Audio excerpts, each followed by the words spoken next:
एक व्यक्ति बहुत गरीब था। जब वह धनी लोगों को देखता तो उसे बुरा लगता। वह भगवान से कहता, तूने मुझे गरीब क्यों बना दिया? इन लोगों को देखो कैसे धन में खेल रहे हैं, जीवन का आनंद ले रहे हैं, और एक मैं हूं, रोज एक एक पैसे के लिए तरस जाता हूं। मुझे भी अमीर बना दे।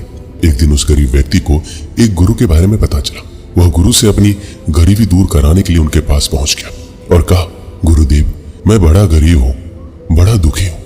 मुझसे दुखी इस दुनिया में कोई नहीं है। मैं सुखी होना चाहता हूँ और मेरा सुख अमीर होने में है। कुछ ऐसा उपाय कीजिए कि मैं अमीर हो जाऊं। गुरु ने उस गरीब व्यक्ति के चेहरे पर दुख और पीड़ा के भाव देखे। गुरु उस व्यक्ति को अपने साथ एक अमीर व्यक्ति के घर ले गए।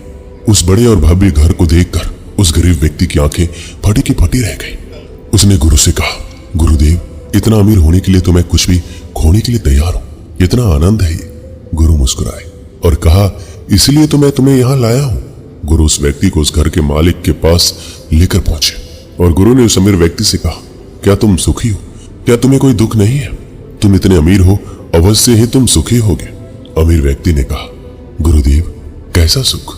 ये धन दौलत होने से कोई सुख तो नहीं आ जाता।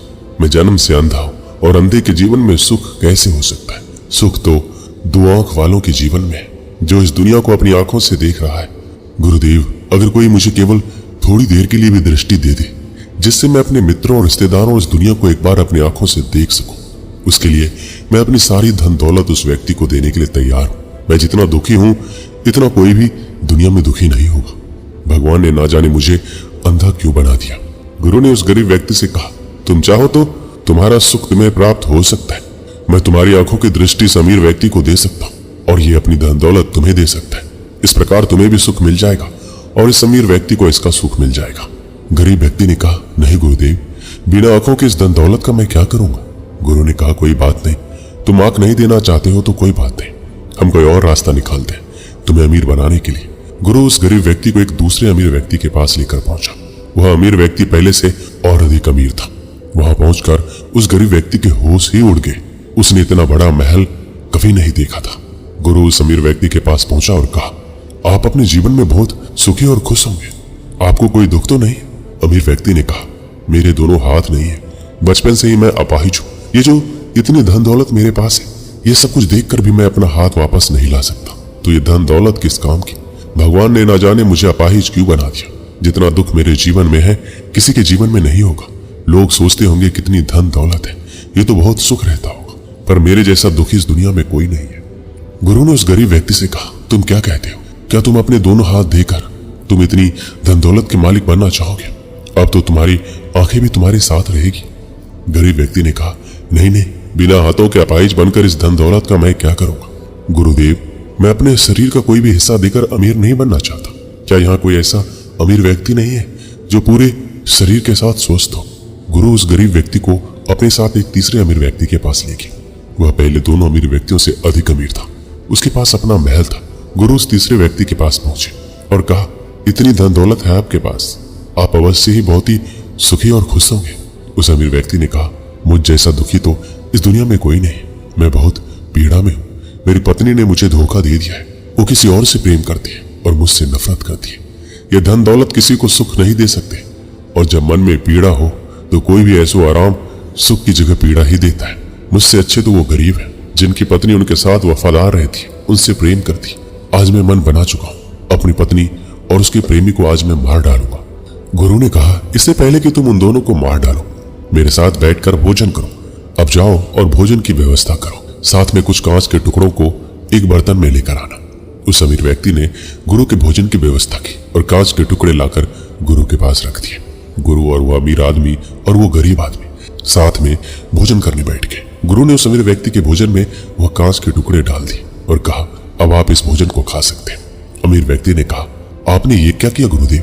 अगर मैं भोजन के साथ ये कांच के टुकड़े खा लूंगा तो मुझे बहुत ही पीड़ा होगी, यहाँ तक कि मेरी मृत्यु भी हो सकती है। गुरु हंसे और कहा, यह बात तुम्हें समझ में आती है, पर तुम्हें यह समझ में क्यों नहीं आती? अगर इस भोजन को खाना है तो इस भोजन के कांच के टुकड़ों को निकाल कर अलग कर देना होगा, तभी ये भोजन खाने योग्य होगा। तभी ये भोजन तुम्हें पीड़ा नहीं देगा, बल्कि भोजन ग्रहण करने का सुख देगा। अमीर व्यक्ति ने कहा, मैं आपकी बात नहीं समझ पा रहा हूँ गुरुदेव। गुरु ने कहा, किसी ने हमारे साथ धोखा किया है तो ये उसकी समस्या है। ऐसे लोग कांच के टुकड़ों की तरह होते हैं, अगर तुम उनके साथ चिपके रहोगे, उन्हें नहीं छोड़ोगे, तो वह तुम्हें ऐसे ही पीड़ा देंगे जैसे कि ये कांच मिला हुआ भोजन दे सकता है। इसलिए सबसे अच्छा समाधान है, इन कांच के टुकड़ों को अलग कर दो और जो है उस पर ध्यान दो। तुम्हारी एक पुत्री भी तो है, उस पर ध्यान दो। सुख तुम्हारे पास ही है, बस इन कांच के टुकड़ों को भोजन से अलग करना है। और अगर तुम अपनी पत्नी और उसके प्रेमी की हत्या करते हो तो ये कांच के टुकड़ों से भरा भोजन करने के समान होगा। वह अमीर व्यक्ति गुरु के चरणों में गिर गया और कहा, गुरुदेव, आपने बिल्कुल सत्य कहा। आज आपने मेरा जीवन बर्बाद होने से बचा लिया। आपने मुझे बचा लिया गुरुदेव। गुरुदेव उस गरीब व्यक्ति को लेकर आगे निकल पड़े। रास्ते में उस गरीब व्यक्ति ने गुरु से कहा, गुरुदेव, क्या इस पूरी दुनिया में कोई ऐसा व्यक्ति नहीं है जो सुखी हो? गुरु ने कहा, तुम सुखी क्यों नहीं हो? क्योंकि तुम्हें वो चाहिए जो तुम्हारे पास नहीं है। तुम्हारे पास धन नहीं तो तुम्हें धन चाहिए, और जो तुम्हारे पास नहीं है वह तुम्हें सुख कैसे दे सकता है? वह तो तुम्हें दुख ही देगा। जैसे पहले अमीर आदमी के पास धन था पर आंखें नहीं थी। उसके पास जो नहीं था वो उसके पीछे भाग रहा था, आंखों के पीछे। उसके पास धन दौलत और बाकी शरीर, उस पर उसका ध्यान ही नहीं था। तो जो चीज उसे सुख दे सकती थी उसे छोड़कर वो उसके पीछे था, जो उसके पास था ही नहीं। इसी तरह दूसरे अमीर व्यक्ति के पास आंखें थी, धन दौलत थी, पर हाथ नहीं थे। जो चीजें उसके पास थी वो उसका आनंद नहीं ले रहा था, बल्कि उसका दुख कर रहा था, जो उसके पास था ही नहीं। ठीक इसी तरह अमीर व्यक्ति भी दुखी था, जबकि उसके पास धन दौलत थी और साथ ही एक स्वस्थ शरीर भी था। फिर भी वह बहुत पीड़ा में था, क्योंकि उसकी पत्नी के चले जाने से दुख था, जो कभी उसकी थी ही नहीं, और जो उसका था उसकी पुत्री, उसके बारे में वो सोच ही नहीं रहा था। अमीर या गरीब होने से सुख और दुख का कोई मतलब नहीं होता। हमारे दुख होने का एकमात्र कारण ये होता है कि हम उन चीजों के पीछे भागते हैं जो हमारे पास है ही नहीं, और जो वर्तमान में हमारे पास है हम कभी उनका आनंद लेते ही नहीं। भविष्य में घूमते रहते, भूतकाल में अटके रहते, और ये सब कुछ हम वर्तमान की जमीन पर खड़े होकर करते हैं। इस कारण से तुम्हारे आनंदित होने का समय यानी वर्तमान नष्ट हो जाता है। गुरु ने गरीब व्यक्ति की ओर देखते हुए कहा, मुझे ये बताओ, क्या तुम्हारे पास उन तीनों अमीर व्यक्तियों के दुख में से कोई एक भी दुख है?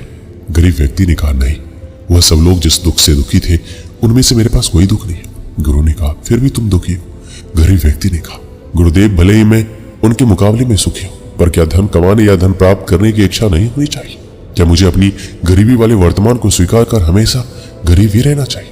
गुरु मुस्कुराए और कहा, वर्तमान में वर्तमान स्थिति का आनंद लो। वर्तमान में ऐसे कर्म करो जो तुम्हारा भविष्य सुधार सके। वर्तमान में जियो, ऐसे किसी चीज के लिए चिंतित मत हो जो अभी तुम्हारे पास नहीं है। जो है उसका आनंद लो, जो नहीं है उसे प्राप्त करने के लिए अभी केवल कर्म करो, और उस कर्म की चिंता मत करो, उस कर्म का आनंद लो। भविष्य में वो तुम्हें मिलेगा या नहीं इसकी चिंता छोड़ दो, तभी तुम अपने जीवन में हमेशा सुखी रहोगे, भले ही हालात कितने भी बुरे हो या हालात कितने भी अच्छे हो। उस गरीब व्यक्ति को गुरु की बात समझ आ गई थी। वह गुरु को प्रणाम कर वहां से खुश होकर चला गया, और वो ये सोच रहा था कि वह उन तीन अमीर आदमियों से बहुत सुखी है, और जो धन दौलत उसके पास नहीं है वह ऐसी चीज नहीं है जिसे प्राप्त नहीं किया जा सके। सबसे कीमती उसका शरीर है जो पूर्ण है और स्वस्थ है। दोस्तों, इस वीडियो में बस इतना है। मिलते हैं अगली वीडियो में। अपना ख्याल रखिएगा। धन्यवाद।